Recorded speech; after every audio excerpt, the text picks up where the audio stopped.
Nah, I mean, I sit with records up until the time they're mixed, so it's not like I get everything mixed and then I sit on it another 6 months trying. Right. You know what I mean? Okay. It's not like that. But nah, man, I do it. I work best juggling a couple different albums. You Really know, though? like I just recorded like an album with with the guys from Mars Volta, with Cedric and Omar. So while I'm doing that, I'm working on my solo album. I'm working on Transplant. My best to make it happen. So when I was 9 years old, the show The Real World came out. I remember me and my best friend Allison were sitting. Damn. What if the picture-perfect love story started with a detail nobody wanted to say out loud? For years, Kourtney Kardashian and Travis Barker have looked unshakable. Inked love notes, whirlwind vows, a blended family that feels carved in stone. Yet there's a thread from the early 2000s that keeps tugging at the edges of their fairy tale. Long before the matching outfits and Italian vows, Travis crossed paths with a younger Kim Kardashian, then working behind the scenes in Hollywood's hottest orbit. It wasn't scandal. It wasn't headlines. It was a moment most people would have forgotten, except this family lives where memory never fades, and every old quote can spark a new theory. The real question isn't just, did something happen? It's why this rumor refuses to die, even after clean denials. Because when a perfect 10 years. So it's like, it does make it really easy. Like we just all know each other and each other. story has an odd preface, fans don't close the book. They flip back to page 1, and that's exactly where this begins. Roll back the clock to early 2000s Los Angeles. Paris Hilton owns the night. Parties spill into morning. Cameras flash like lightning. Kim Kardashian is the organized, low-profile insider who keeps that world moving, more clipboard than spotlight. Travis Barker is already a name you recognize without an introduction. Drummer, studio rat, tour flight regular, the kind of figure who moves through rooms where everyone knows everyone. They don't arrive as a duo, but their circles overlap. Events, friends, after hours, repeat. Much better I feel when I'm not on it. And I do think it's important, you know, for work, there's moments when I think it makes sense, but I try to almost give myself limits like, okay. That's how Hollywood works. Proximity becomes memory. A glance here, a conversation there, and suddenly the story writes itself years later, whether or not anything actually happened. Back then, nothing about these encounters screamed future headline. It was just the casual gravity of a small, very loud universe. Kim was friendly, focused, and more mystery than mogul. Travis was the tattooed constant, always moving, always working, always connected. Put them in the same orbit long enough, and people start attaching meaning after the fact. Was there chemistry? Curiosity? A crush? Depends on who you ask and when you ask. What's certain is simple. Paths crossed, impressions formed, and a seed of speculation planted where 1,000 cameras couldn't quite see. But that wasn't the whole story. Years later, a few lines in a rock and roll memoir turned a half memory into a permanent headline. Buried between studio tales and near misses, Travis admitted he'd been drawn to Kim in that era, captivated even. Not a tell-all grenade, more like a clean admission. She stood out. That single acknowledgement was enough to make fans comb through old photos, old parties, old timelines, like detectives with a magnifying glass and a theory to prove. Attraction isn't evidence, but it is oxygen. The internet breathed it in. Still, there's a line Travis never moved. Admiration didn't cross into action. No secret fling, no hidden rendezvous, just a moment, remembered. And that's where the narrative split. On one side, a candid crush that belonged to another lifetime.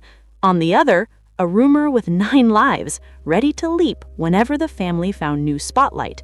Because once a sentence escapes into pop culture, it never really goes away, it refreshes. And what happened next would drag that old admission into a brand new story. Then came the spark that kept the amber alive. Travis's ex, Shauna Mockler, claimed she'd seen messages and drew a straight line from those years to their split. It was simple, dramatic, and impossible to unhear. Kim said no, Travis said no, the internet said, let's debate. And that's how an unverified claim became a permanent subplot. Screenshots no no one's shown, receipts no one's produced, but a story that always seems ready to trend. Because in pop culture math, a single allegation plus a famous family equals a theory with 9 lives. If you're chasing certainty, it isn't here. What you're left with is a clean denial on one side and a stubborn suspicion on the other. The truth might be boring, but the rumor never is. Still, everything changed when the friendship in the background moved to the front of the stage.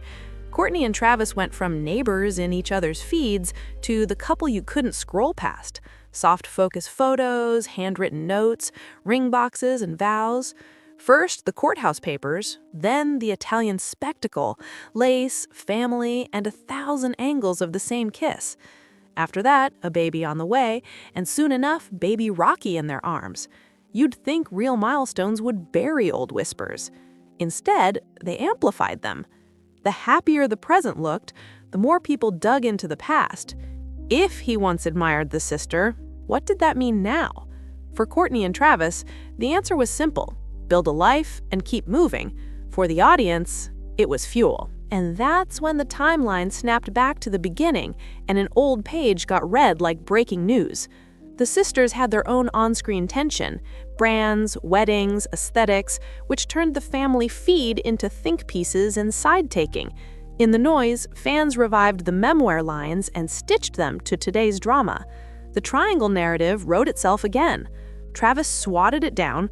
Ridiculous, he said, and he didn't blink. Kim stayed minimal, a clean denial, no breadcrumbs. But the machine kept humming because the tale is too neat to retire. A past admission, a present marriage, a forever audience. That's why this story keeps returning. Not because new facts appear, but because old fragments feel brand new in fresh lighting. And if there's one voice that can freeze the cycle with a single sentence, it's the one that rarely wastes words. When the whispers hit a boiling point, Kim didn't draft an essay or feed the fire. She answered a fan and ended it in 2 words that ricocheted everywhere. False narrative. No hedging, no footnotes, just a clean denial and a hard stop. And then silence. No follow-ups, no but actually. That's her playbook when a story isn't worth oxygen. Close the door and move on. For anyone still hoping a longer explanation would spill new tea, there wasn't one. The message was simple. There's nothing here to explain. But if the people involved won't stretch the story, why does it keep stretching itself? Because the setup is almost too neat to resist. A rock star once admits a crush. Years later, he marries the sister. It reads like a plot twist, so the internet treats it like a mystery that must be solved. Add a family that lives in high definition, every party, project, and disagreement picked over in public, and old crumbs look like fresh clues. Fans clip a line from a memoir, stitch it to a tense episode, and voila, a triangle reappears. Not because new facts surfaced, but because the fragments are endlessly remixable.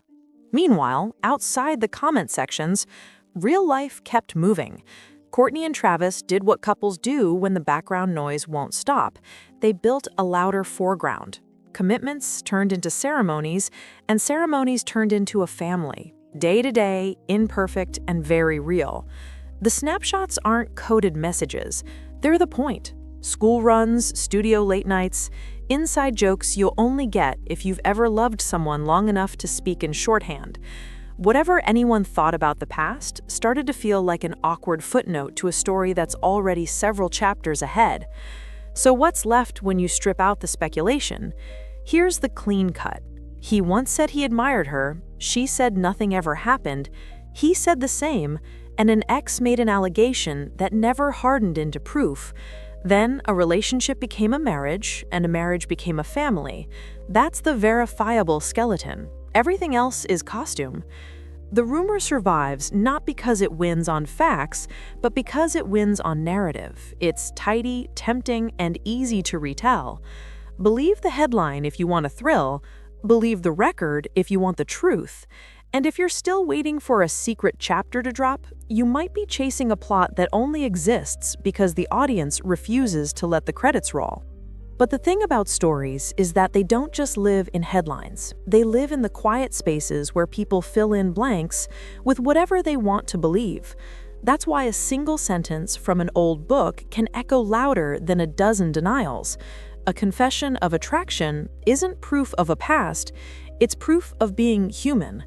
Yet, in the fandom economy, nuance rarely trends. What trends are neat endings and messy beginnings. And this rumor offers both on demand. Zoom out, and the early 2000s backdrop makes more sense. A pre-smartphone nightlife, a dozen overlapping friend groups, and a camera culture that turned corridors and curbside chats into mini-myths. Nobody thought those moments would be replayed years later like courtroom evidence. Nobody planned their small talk for future timelines. They were just there, talking, laughing, passing through, unaware that a decade later, strangers would slow the footage to 0.25x and call it energy. And the memoir? It did exactly what memoirs do, distilled a life full of noise into clean sentences that read like underlined secrets. Readers took the honesty and shaped it into architecture, building rooms where speculation could sit comfortably. A line becomes a theory becomes a plot becomes something people swear they remember, even if they weren't there at all. That's the strange alchemy of nostalgia and celebrity. It turns a half memory into a compass that always points back to the same question, even when the answer never changes. The allegations stuck because allegations always do. They're easy to repeat and hard to bury, especially when they involve a famous last name and a family that's both brand and biography. Screenshots no one shares become screenshots everyone's seen, and silence becomes its own kind of statement. But silence can be strategy, not surrender. Sometimes it's simply a refusal to let rumor dictate the rhythm of a life that has better beats to keep. Meanwhile, Kourtney and Travis built rituals. Small ones most people overlook because they lack a caption. The unremarkable Tuesday errands, the late-night smack runs, the glances that say, "We're fine," without needing to say anything at all. Those aren't plot twists, they're proofs. They don't trend, they endure. And endurance is the one thing a rumor can't imitate for long. It can flare, it can loop, it can go viral, but it can't tuck a kid into bed or make coffee at 6 a.m., or turn inside jokes into shorthand that still lands years later. When the sisters clashed over aesthetics and branding, the public turned it into a referendum on everything else. Old quotes, old photos, old interviews. The algorithm loves friction. It doesn't care whether the sport came from 2005 or last week. It will splice them together and call it a pattern. But patterns aren't always proof. Sometimes they're just edits. Compilations designed to feel inevitable because they're convenient to watch. Kim's short denial worked because it took away the oxygen. A longer post would have created more exits and entrances for the rumor to walk through. 2 words can close a door more firmly than 2,000, especially when the audience is listening for the one syllable that changes everything.